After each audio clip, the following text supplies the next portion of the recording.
হয় নমস্কাৰ। প্ৰথম খবৰৰ দৰ্শকসকলক স্বাগতম জনাই মই এই মুহূৰ্তত উপস্থিত হৈছোঁ বিলাসীপাৰা সমজিলাৰ অন্তৰ্গত সোণামুখী 17 নং ৰাষ্ট্ৰীয় ঘাইপথৰ কাষতে ঈদগাহ ময়দানত। ইয়াত 8:30 মান বজাত ঈদুল আজহাৰ যিটো নামাজ বুলি ইছলাম ধৰ্মাৱলম্বী লোকসকলে পালন কৰে, সেই ধৰ্মাৱলম্বী লোকসকলৰ বাবে 8:30 বজাত নামাজ আৰম্ভ হৈছিল। অলৰেডি 9টা মান বজাত নামাজ সমাপ্ত হ'ল। তো আপোনালোকে চাই থাকিব আমাৰ এই বিশেষ প্ৰতিবেদন। ইয়াতে এই ঠাইৰেই এই ঈদগাহ ময়দানৰ যি কমিটি আছে সেই কমিটিৰ সভাপতি ইয়াত উপস্থিত আছে মোৰ লগত। আমি তেখেতৰ পৰা কিছু কথা জানিবলৈ চেষ্টা কৰিম।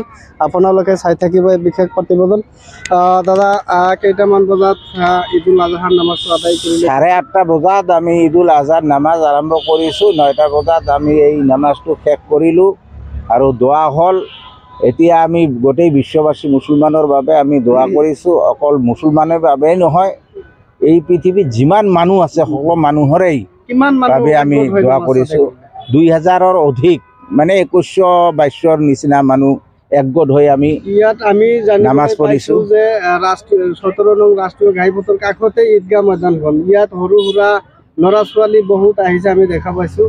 কোনো ধৰণৰ অসুবিধাৰ সন্মুখীন হৈছে নেকি? কোনো ধৰণৰ অসুবিধাই হোৱা নাই। আমি ইছলাম ধৰ্মৰ মানুহ। ইছলাম শব্দৰ অৰ্থই হৈছে শান্তি।